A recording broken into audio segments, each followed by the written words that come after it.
आज Islamabad high court के larger bench के सामने इमरान खान साहब ने जो एडिशनल सेशन जज ज़ेबा चौधरी के बारे में तौहीन अमेज़ अल्फाज कहे थे, उस पे हेयरिंग है। और आज इमरान खान साहब को अदालत ने तलब कर रखा है, लेकिन अब इमरान खान साहब वहाँ जाते हैं या नहीं जाते, ये ज़ाहिर है चंद घंटों में आपके सामने ये सारी सूरत आ जाएगी। गुज़श्ता रोज़ इमरान खान साहब के वकला ने हाई कोर्ट को एक दरख्वास्त दी और उस दरख्वास्त में उन्होंने अपना बयान जमा करवाया कि ये जो तौहीन अदालत है ये हुई है या नहीं हुई, या उनका अपना व्यू क्या था। उसमें उन्होंने कहा कि मैं एक सीरियस मिसअंडरस्टैंडिंग हुई मुझे और मिसकंसेप्शन हुआ कि मिस ज़ेबा चौधरी जो हैं वो जुडिशल ऑफिसर नहीं हैं, वो एक एग्जेक्टिव मजिस्ट्रेट हैं और एग्जेक्टिव मजिस्ट्रेट की हैसियत से वो परफॉर्म कर रही हैं और एडमिनिस्ट्रेटिव हैं।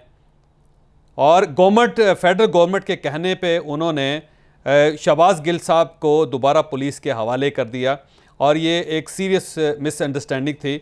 और इस पे उन्होंने कहा कि लेकिन इसके बावजूद अगर मेरे अल्फाज से किसी शख्स की दिल आज़ारी हुई तो मैं अपने अल्फाज वापस लेने के लिए तैयार हूँ। अब ये जो दरख्वास्त दी गई है उसमें जो नुक्ता उठाया गया है उसके ऊपर कई नुक्ते उस पर उठाए जा सकते हैं।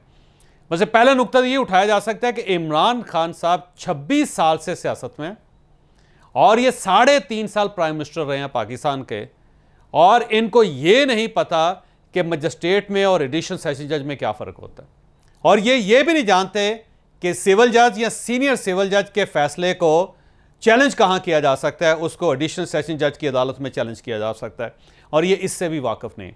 अगर इनके इस बयान को मान लिया जाए तो फिर सवाल यह है कि क्या एक ऐसे शख्स को जो 3.5 साल प्राइम मिनिस्टर रहा हो, अगर उसे ये आम सा नुक्ता ना पता हो जो गली मोहल्ले के लोगों को भी पता होता है, जो आम सा वकील भी जानता है, जो आप और मैं भी जानते हैं, तो फिर उस शख्स को प्राइम मिनिस्टर होना चाहिए था।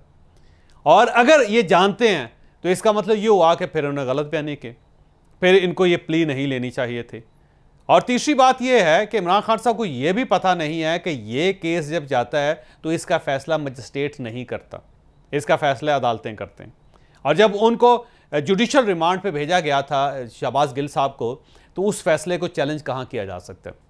अगर ये कानून के अलफ बेब को भी नहीं जानते तो फिर एक सीरियस सा सवाल पैदा हो जाता है, ज़्यादा सीरियस सवाल पैदा हो जाता है कि क्या ऐसे शख्स को मुल्क का प्राइम मिनिस्टर रहना चाहिए था, और अब वो दोबारा प्राइम मिनिस्टर बनने के लिए एफर्ट कर रहे हैं, तो क्या ऐसे शख्स को दोबारा प्राइम मिनिस्टर कबूल कर लेना चाहिए कि जैसे मजिस्ट्रेट और एडिशनल सेशन जज के फ़र्क का भी नहीं पता, जो बार बार तकरीर में कह रहा है कि ज़ेबा चौधरी तुम तैयारी कर लो और तुम्हारे खिलाफ भी कार्रवाई होगी। वो बार बार ये बयान दे रहा है, लेकिन साथ उसे इस बारीकी का भी पता नहीं। वैसे मैं इस चीज़ को बाय करने के लिए तैयार नहीं हूँ कि इमरान खान साहब को इस चीज़ का नहीं पता था, या वो जुडिशल मजिस्ट्रेट या एडिशनल एंड सेशन जज जो उसके बारे में वो नहीं जानते थे, क्योंकि आप इनके क्लिप्स अगर दोबारा देखें तो उसके अंदर जो कुछ है वो सब कुछ अपने मुँह से बोल रहा है कि ये किससे मुखातिब हैं और ये किसको क्या कह रहे हैं। तो मैं चाहूँगा कि वो क्लिप्स आप दोबारा देख लें, मेरा ख्याल है मेरी तरह आपका माइंड भी क्लियर हो जाएगा। शर्म करो आईजी, इस्लामाबाद आईजी और डीआईजी, तुम्हें तो हमने नहीं छोड़ना, तुम्हारे ऊपर केस करना हमने। और मैजिस्ट्रेट साहिबा ज़ेबा, आप भी तैयार हो जाएं, आपके ऊपर भी हम एक्शन लेंगे। आप सबको शर्म आनी चाहिए। मुझे जो अफसोस हुआ कि मैजिस्ट्रेट ज़ेबा, जब आपके सामने एक आदमी आया और तशद्दुद पुलिस कर चुकी थी उस पे, क्या आपको वापस पुलिस के पास उसको भेजना चाहिए था? आपको तफ्तीश नहीं करनी चाहिए थी? ये आपको इंसाफ का तकाजा था कि जब एक आपको नजर आ रहा था कि वो बिल्कुल टूट चुका था, जो उन्होंने उसे जुल्म किया था, उसके बावजूद वापस भेज दिया पुलिस के पास, और फिर कहते हैं जी किसी को तौहीन हो गई। ये आप जो इतना बड़ा रुतबा है जज का, उससे आप इंसाफ नहीं कर रहे। और जो आईजी और डीआईजी इस्लामाबाद, इनके ऊपर, दोनों के ऊपर केसेस हमने दर्ज करवाए हैं, अब इनके ऊपर एफआईआर कटवाई है। अब इनकी अपॉलॉजी की तरफ आते हैं कि वो ये कह रहे हैं कि मैं अपने अल्फाज वापस लेने के लिए तैयार हूं। आपके पास 3 ऑप्शन होते हैं। एक ऑप्शन ये होता है कि आप अपने अल्फाज वापस ले लें, दूसरा ऑप्शन ये होता है कि आप माफ़ी मांग लें या फिर आप माजरत कर लें, यानी अपॉलॉजी कर लें या सॉरी कर लें। ये दोनों में बड़ा फ़र्क होता है। अपॉलॉजी ये होता है कि मैं कन्विंस नहीं हूं लेकिन इसके बावजूद आप मुझे अपॉलॉजी कर दें, मैं अपॉलॉजी करता हूं आपसे साथ। और माफ़ी मांगना ये होता है कि मेरी वाकई गलती है, मैं आपसे माफ़ी चाहता हूं। और तीसरा ऑप्शन ये है, इमरान खान साहब के पास था कि वो केस को लड़ते, तो इमरान खान साहब ने केस लड़ने से तो पीछे हट गए, जबकि फवाद चौधरी साहब ने हमारे प्रोग्राम में कहा था कि ना वो माजत करेंगे ना कुछ और करेंगे, वो केस लड़ेंगे, और ज़ाहिर है अब उससे वो पीछे हट गए। दूसरा ये था कि वो बराह रास्त माफ़ी मांगे और अपने आप को अदालत के रहमो करम पे छोड़ दे, और फिर अदालत का मसला होता है कि वो इस अपॉलॉजी को या इस माफ़ी को, इस सॉरी को कबूल करते या नहीं करते। और तीसरा ऑप्शन ये है, जो हल्का सा ऑप्शन है कि मुझे महसूस होता है कि मुझसे गलती होगी, लिहाजा मैं अपने अल्फाज वापस लेने के लिए तैयार हूँ। तो इमरान खान साहब जो वो तीसरे और सबसे हल्के ऑप्शन की तरफ गए। अब सवाल यह है कि क्या इस हल्के ऑप्शन को अदालत कबूल कर लेगी? अब अदालत का असल इम्तहान यहाँ पे है।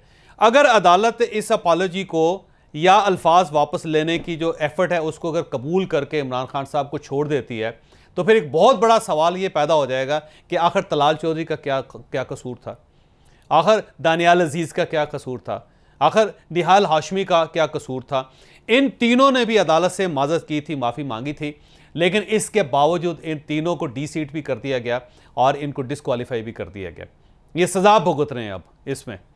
और अब अगर उसके मुकाबले में इमरान खान साहब सिर्फ ये कहते हैं कि मुझे लगता है कि शायद मैं मिसअंडरस्टैंडिंग का शिकार हो गया हूँ, मैं इनको अंडरस्टैंड नहीं कर सका और मुझे गलत फहमी हो गई है, तो इस बेस पे अगर अदालत इनको माफ़ कर देती है तो फिर पूछा जाएगा कि क्या ये निहाल हाशमी से, ये तलाल चौधरी से, ये दानियाल अजीज़ से मुख्तलिफ मुल्ज़म है और इनको माफ़ी क्यों मिल गई। एक तो ये सवाल इनसे किया जाएगा इस पर, और मेरा ख्याल है अदालत से ये आवाम को फिर पूछना भी चाहिए और हर फोरम पे ये बात डिस्कस होगी कि सिर्फ इंसाफ इस टाइप का सिर्फ इमरान खान साहब के लिए क्यों है और बाकी दूसरे लोगों के लिए क्यों नहीं है।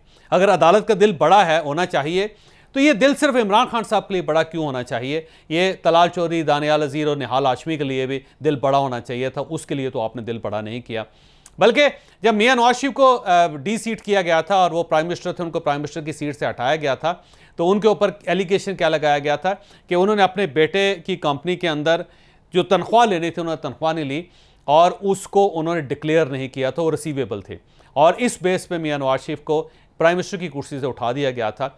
और इस तरफ एक शख्स खड़ा होकर जज को सीधी सीधी धमकी दे रहा है और पूरी कौम ने उस धमकी को सुना, लेकिन इसके बावजूद अगर उसकी इस छोटी सी अपॉलॉजी को कि मैं अपने अल्फाज वापस लेता हूँ, इसको अगर कबूल कर लिया जाता है तो फिर ज़ाहिर अदालत के ऊपर बहुत से सवालिया निशान आएंगे और जजेस को ज़ाहिर है फिर ये सवाल फेस करने पड़ेंगे। लिहाजा अब अदालत का इम्तहान है। और दूसरा ऑप्शन ये है कि बिल्कुल इसी तरह जैसे निहाल हाशमी और तलाल चौधरी और दानियाल अजीज़ के साथ किया गया कि उनकी अपॉलॉजी, उनकी क्लियर अपॉलॉजी के बावजूद उनको सज़ा दी गई, तो इमरान खान साहब को भी सज़ा दी जाए। और अगर इमरान खान साहब को सज़ा दे दी जाती है हाई कोर्ट की तरफ से, तो इनके पास एक फोरम है सुप्रीम कोर्ट ऑफ पाकिस्तान का, ये वहाँ जा सकते हैं और वहाँ जाके ये केस दोबारा लड़ सकते हैं। मेरा ख्याल ये है कि अगर यहाँ से इनको सज़ा हो भी गई तो सुप्रीम कोर्ट ऑफ पाकिस्तान से इनको फ़ायदा हो जाएगा, वहाँ पर इनको रिलीफ मिल जाएगा। यहाँ पर एक और सवाल भी पैदा होता है कि यही बात अगर किसी और ने कही होती, ये बात अगर MKM के मुँह से निकली होती, ये बात अगर पाकिस्तान पीपल्स पार्टी के किसी रुकन ने, किसी लीडर ने कही होती, ये ANP ने कही होती, या ये बलूचिस्तान की किसी पार्टी ने कही होती, तो क्या उसके साथ भी इमरान खान साहब जैसा सलूक होता? क्या अदालत इनको भी नोटिस देती और इनको भी ये पूरा इख्तियार, पूरा मौका दिया जाता कि वो इस किस्म की दरख्वास्त लिख के अपने आप को बरी-जुमा करार दे दें और अदालत ना सिर्फ उसके लिए अपना दिल को खुला कर ले बल्कि उनसे कहे कि आइंदा बच्चा जा बेटा, आइंदा ऐसा नहीं करना? क्या उनको भी ये हक दिया जाता है? क्योंकि अब कल से बार बार ये पूछा जा रहा है पाकिस्तान पीपल्स पार्टी की तरफ से भी कि अगर हम ये कहते तो क्या हमारे साथ भी ये सलूक होता? एक पूरा परसेप्शन डेवलप हो रहा है कि इमरान खान साहब इस स्टेट के लाडले हैं, ये कुछ भी कर लें स्टेट इनकी तरफ हाथ नहीं बढ़ाती। यानी शौकत रहीम साहब की जो ऑडियो रिलीज हुई, मेरा ख्याल है ये किसी और की तरफ से होती तो अब तक वो शख्स जेल के अंदर होता। लेकिन आप देखें कि इतना बड़ा झटका जो बियॉन्ड द इमेजिनेशन था उसको भी स्टेट ने बर्दाश्त कर लिया, उसको भी पी गई स्टेट। और इसके अलावा जो इमरान खान साहब ने न्यूट्रल कहा, फिर मिस्टर एक्स कहा, फिर मिस्टर वाई कहा, फिर उन्होंने मीर सादक और मीर जाफ़र कहा, फिर ये कहा कि मीर जाफ़र कौन था, वो सिपा सलार था। ये सारी चीज़ें जो है अगर स्टेट पी गई है तो इसका मतलब ये हुआ कि ज़ेबा चौधरी का जो इशू है उसको भी स्टेट पी जाएगी। हाई कोर्ट इसका भी घूंट भर लेगी और अगर ये घूंट भरते रहे इसी तरह आगे बढ़ते रहे, इमरान खान साहब को सपोर्ट मिलती रही, तो आखिर इसका क्या होगा? ये एक सवाल है कि आखिर इसका मतलब ये हुआ कि इससे आगे बढ़ के फिर ये जजेस को गिरबान से पकड़ लें, PTI आए और पूरी अदालत के ऊपर हमलावर हो जाए। जो जज इनकी मर्जी का फैसला नहीं करता, उसके कपड़े फाड़ दिए जाएं। इससे आगे स्टेप तो यही है।